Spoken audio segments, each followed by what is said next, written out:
Hi friends, please subscribe to Amravati Media and press the bell icon for more latest updates. Kiran Royal రాజస్థానేనా? Background తెలిస్తే shock అవ్వాల్సిందే. రాజకీయాలు hot టాపిక్గా మారాయి. ఒకవైపు పార్టీలకు రాజీనామాలు, చేరికలు జరుగుతూ ఉండగా, ఇంకోవైపు నేతల లైంగిక వేధింపులు వెలుగులోకి వస్తున్నాయి. దీంతో అవి ప్రచారాస్త్రంగా మారుతున్నాయి. అయితే ముఖ్యంగా తిరుపతికి చెందిన జనసేన నేత కిరణ్ రాయల్ వ్యవహారం ఆసక్తికరంగా మారుతోంది. ఆయనపై రోజుకో వీడియో సోషల్ మీడియాలో వెలుగులోకి వస్తోంది. తెర వెనుక ఆయన చాలా మంది మహిళలతో సంబంధాలు ఉన్నట్లు ప్రచారం నడుస్తోంది. ఆయన కోసం ఆసక్తికర చర్చ కూడా జరుగుతోంది. అయితే ప్రజారాజ్యం పార్టీ కాలం నుంచే కిరణ్ రాయల్ పేరు ప్రముఖంగా వినిపిస్తోంది. ఇప్పుడు జనసేనలో సైతం ఆయనే ప్రముఖ నేతగా ఉన్నారు. అయితే ఇంతకీ ఈ కిరణ్ రాయల్ ఎవరు? ఇంతటి వివాదానికి కారణం ఏంటి? అసలు ఆయన బ్యాక్గ్రౌండ్ ఏంటి అనేది హాట్ టాపిక్ అవుతోంది. కిరణ్ రాయల్ తిరుపతి జనసేన ఇన్ఛార్జిగా ఉన్నారు. పార్టీలో చాలా యాక్టివ్గా ఉంటారు. పొత్తులో భాగంగా తిరుపతి టికెట్ జనసేనకి ఇస్తారని, కిరణ్ రాయల్ పోటీ చేయడం ఖాయమని ప్రచారం నడిచింది. కానీ చివరి నిమిషంలో సమీకరణలు మారడంతో కిరణ్ రాయల్కు ఛాన్స్ లేకుండా పోయింది. అయితే కూటమి అధికారంలోకి వచ్చిన నేపథ్యంలో కిరణ్ రాయల్కు ప్రాధాన్యత పెరిగింది. జనసేన వ్యవహారాలపై తరచూ ఆయన మాట్లాడుతుంటారు కూడా.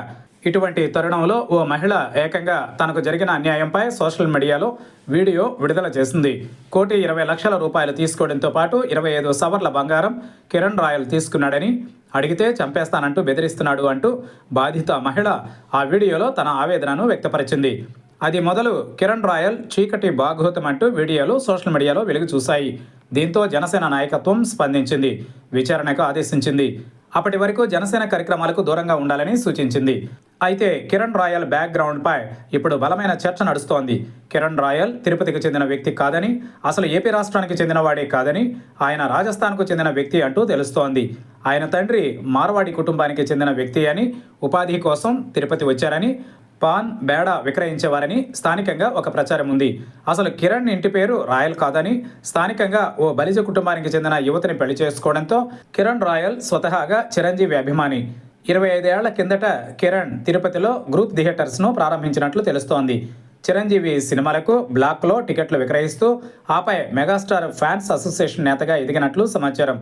ఆ క్రమంలో ఆర్థికంగా నిలదొక్కునేందుకు రైల్వే స్టేషన్ ఎదురుగా ఓ హోటల్ యజమానిని ఒప్పించి కిళ్ళీ కొట్టు ఏర్పాటు చేసుకున్నట్లు స్థానికులు కొంతమంది చెబుతున్నారు. మెగా ఫ్యాన్స్గా చిన్నపాటి కార్యక్రమాలు నిర్వహిస్తూ చిరంజీవి దృష్టిలో పడ్డాడని, క్రమేపీ మెగా ఫ్యాన్స్ అసోసియేషన్లో ఎదిగాడని ప్రచారం నడిచింది.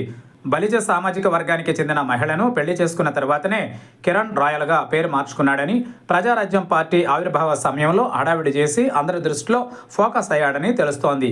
జనసేనలో సైతం యాక్టివ్ రోల్ ప్లే చేస్తూ తిరుపతి ఇన్ఛార్జిగా మారినట్లు ప్రచారం ఉంది. ఇప్పుడు సోషల్ మీడియాలో ఎక్కువగా కిరణ్ రాయల్ పైనే చర్చ నడుస్తోంది.